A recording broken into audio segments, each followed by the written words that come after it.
Prezado aluno, estou de volta com a aula de número 3, vídeo 4, de Teologia Sistemática 1.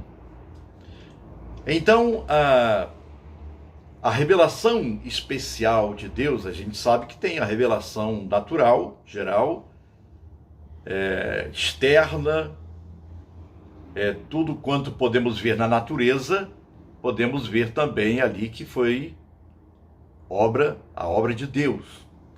E a revelação especial, segundo a opinião da teologia sistemática, trata no seu corpo expositivo à luz da Sagrada Escritura. À luz da Sagrada Escritura, a Bíblia Sagrada, a palavra de Deus. E a revelação, essa revelação especial, é a comunicação e a interpretação que Deus faz de si mesmo ao homem e também do seu plano redentor. É a automanifestação de Deus para certas pessoas em tempos e lugares definidos, permitindo que tais pessoas entrassem num relacionamento redentor com Ele. Ora, o que significa isso? É que ao longo da história, Deus caminhando com seu povo, Ele foi revelando a pessoas especiais, profetas, os patriarcas, profetas, reis, enfim. E Deus foi se revelando a pessoas especiais, revelando a sua palavra e a interpretação do próprio Deus e do que Ele queria através dessas pessoas. A revelação natural, ela tornou-se insuficiente para o homem, daí a necessidade da revelação especial, que foi causada pelo pecado, e não por qualquer mudança metafísica que se tenha operado no homem. Isso quer dizer que o homem não é metafísico.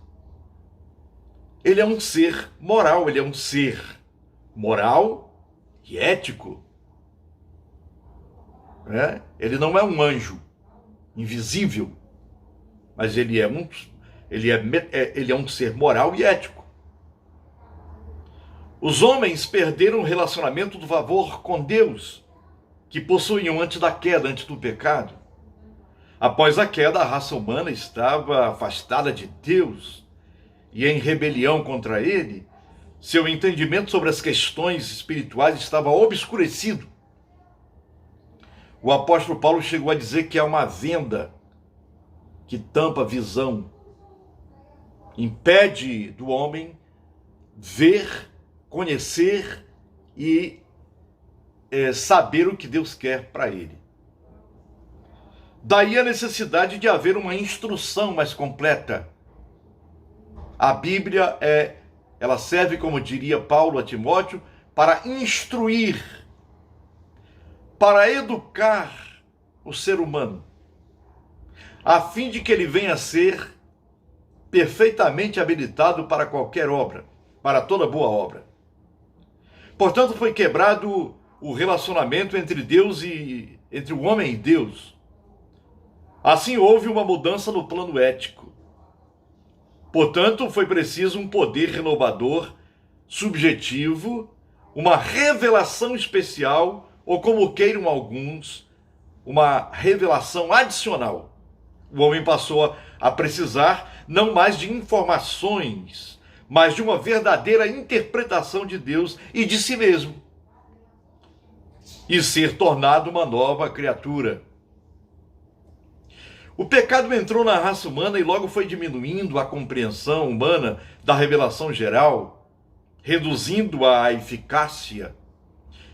A insuficiência da revelação geral, por conseguinte, exigia a revelação especial. Na realidade, a teologia enfoca não uma suplantação da revelação especial, sobrenatural, mas a clareza da primeira, a fim de se compreender a vontade de Deus. A revelação especial tem uma natureza pessoal. Um Deus pessoal só poderia apresentar-se a pessoas. Várias formas podem configurar essa apresentação. Deus se revela anunciando o seu próprio nome. Já vimos aí sobre os nomes de Deus. E porque nada é mais pessoal do que o próprio nome. Êxodo 3,14. E muito mais. Deus firmou aliança com pessoas e também com a nação de Israel, o povo que ele escolheu para ser um instrumento a fim de levar a todos os povos a mensagem de Deus, a mensagem da salvação. Portanto, a Sagrada Escritura é pessoal quanto à sua natureza. Não encontramos nela um compêndio de teologia, mas algo que nos toca como pessoas na história, nos toca de forma profunda e existencialmente. Ela fala ao ser humano, isto é pessoal. É uma palavra que mexe com a estrutura humana. Ela mexe com a realidade, ela toca a existência. O que Deus revela é principalmente a si mesmo como pessoa e, em especial, suas dimensões mais significativas para a fé. E aí, há a natureza antrópica da revelação especial. O que isto significa? Que a revelação de Deus, sendo pessoal, vem em linguagem humana e em categorias humanas de pensamento e ação. Antrópica significa isto. Linguagem é a Bíblia sendo pessoal, a revelação de Deus sendo pessoal, porque ele é um Deus pessoal. Não é? Vem em linguagem humana e também em categorias humanas, tanto de pensamento quanto de ação. Esse caráter importa no uso de linguagens humanas comuns na época. Daí a necessidade daquele que faz uso da Sagrada Escritura para transmitir a mensagem de Deus, interpretar o que o alemão diz em Sitzenleben, das perícopes, ou dos diversos livros e cartas da Bíblia. O Sitzenleben é a situação real, original do texto que foi escrito. A sua natureza, para quem foi destinado, por quê, quem registrou, situação histórica, situação social, situação política, situação religiosa. Isso é o Sitzenleben, que é um termo que os exegetas usam para falar do contexto em que cada livro, em que cada parte da Bíblia foi escrito. Portanto, a dimensão antrópica da Bíblia, ela tem dois itens fundamentais. Primeiro, nessa dimensão antrópica, é a linguagem antropomórfica. Isto é, formas humanas, antropos mais morfê.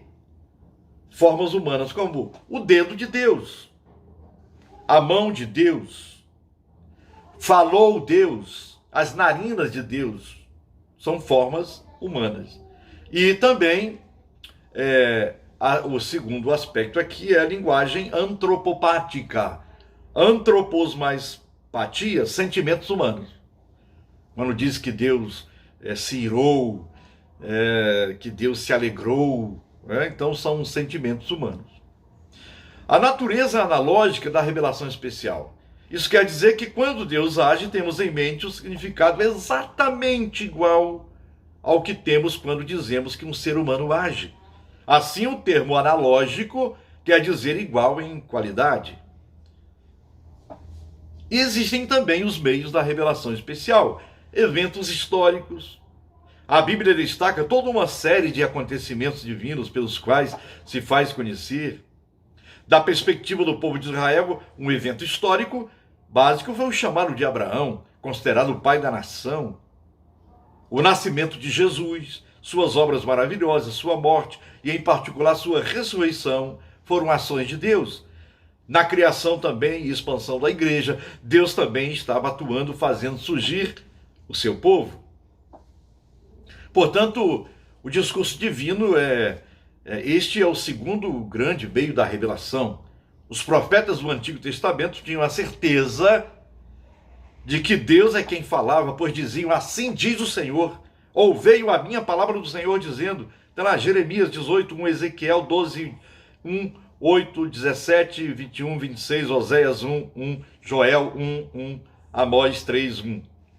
Esses profetas tinham consciência de que a mensagem deles não era de criação própria, mas de Deus. É importante observar que Deus não possui uma língua em que fale. Assim, o uso de uma língua é indicação de que o discurso de Deus é mediado. Não uma revelação direta, porque ninguém suportaria diretamente falar com Deus, porque Deus é eterno, nós somos existenciais, nós somos limitados. Ora, assim o discurso divino tem várias formas, pode ser uma fala audível, um ouvir silencioso, interno da mensagem de Deus. Hebreus 1 diz que Deus, havendo Deus outrora falado muitas vezes aos pais pelos profetas, muitas vezes de vários modos, só está escrito lá em Hebreus 1, de 1 a 4. É importante observar que à medida em que os autores ou os escritores das escrituras escreviam, Deus lhes colocava na mente os pensamentos que desejava comunicar. Os escritores podiam ter ou não consciência daquilo que estava acontecendo. Por exemplo, Paulo jamais pensava que um dia as suas cartas fossem chegar no mundo todo. Ele estava se dirigindo à igreja tal, Corinto, lá os Filipenses, mas ele nunca pensou que chegasse ao Brasil, até porque ele nem sabia que existia Brasil. A palavra de Deus era uma interpretação de um fato que não era simplesmente uma percepção ou um produto de reflexão de um autor bíblico. E aí vem a natureza da profecia. O que significa? É a revelação que Deus faz de si mesmo ao homem. Profecia é isto. Na profecia, Deus se interpreta a si mesmo ao homem. Deus fala aos homens por meio de outros homens, os profetas. O profeta é uma pessoa escolhida de Deus para levar às outras pessoas essa comunicação, essa revelação divina, essa interpretação própria de Deus.